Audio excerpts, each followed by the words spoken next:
Hello everyone. In today's video, we are discussing about the poem Stopping by Woods on a Snowy Evening, written by Robert Frost. He is an iconic American poet whose timeless verse continues to resonate with readers around the globe. Let us see the poem. Robert Frost was born in March 26, 1874 in California.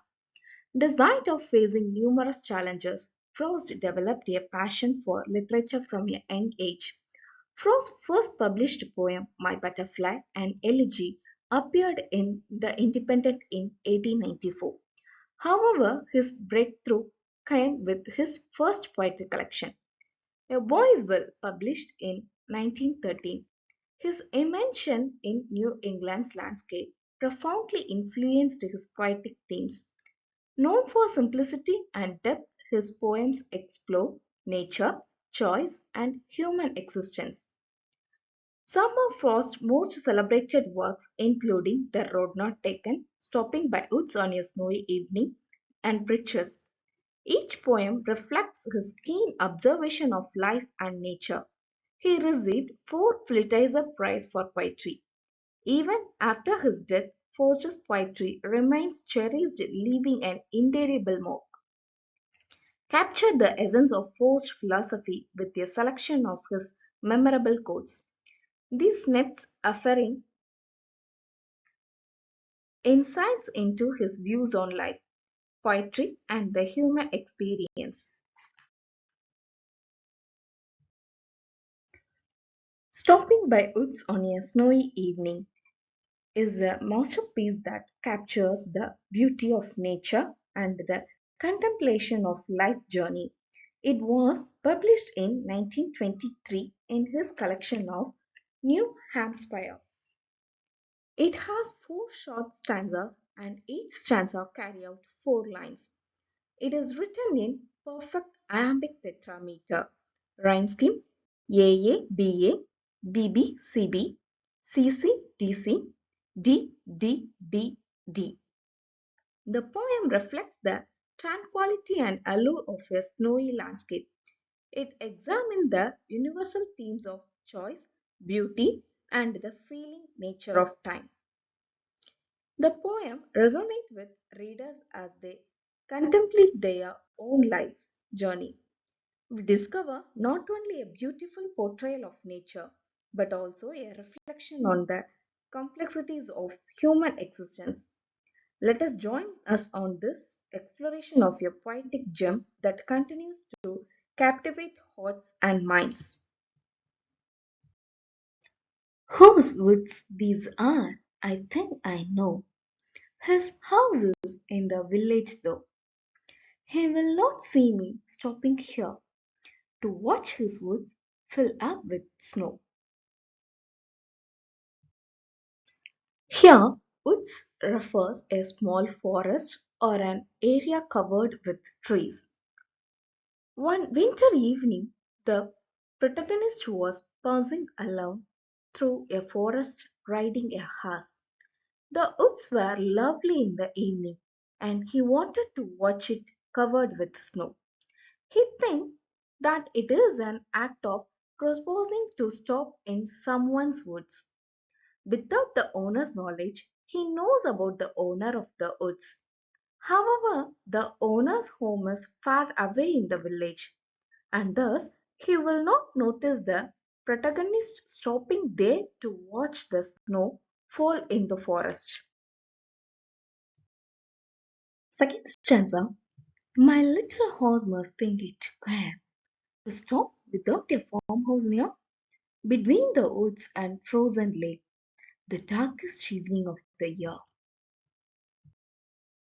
Here, queer means strange. The darkest evening of the year represents, it may suggest that it is December, the winter solstice and longest night of the year.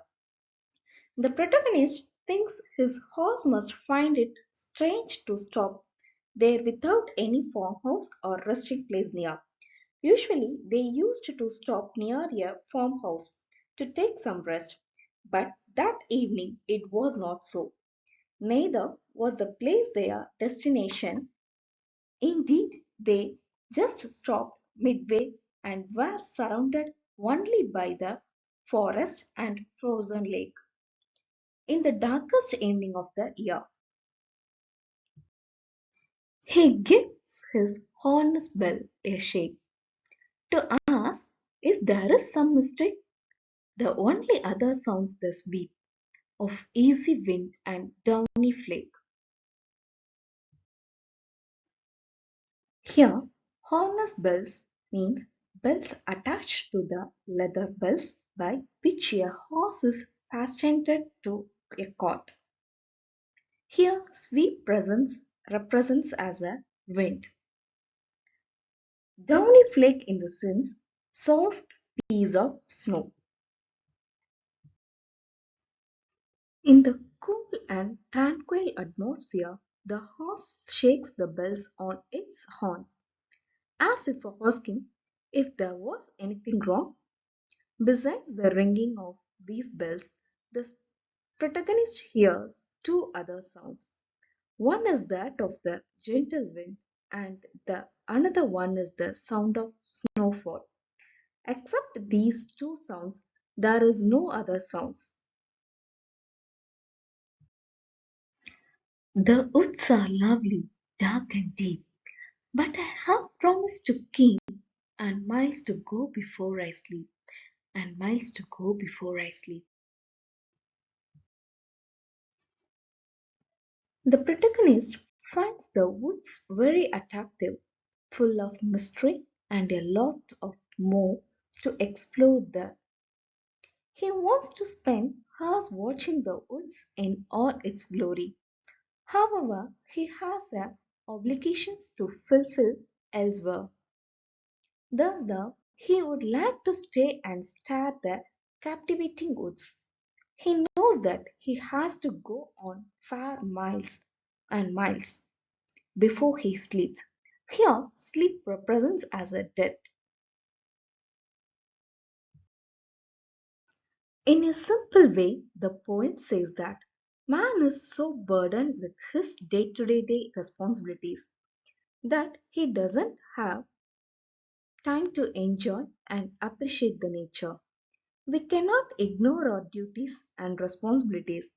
This is the internal conflict in everybody's life.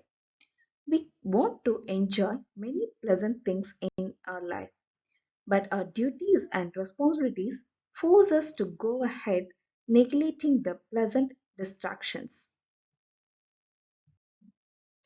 The iconic expression of this poem, the beautiful woods are symbol of the tempting distractions that makes us forget our promises. If one is committed to professional, he has to ignore the distractions and go ahead towards his goal. Thank you.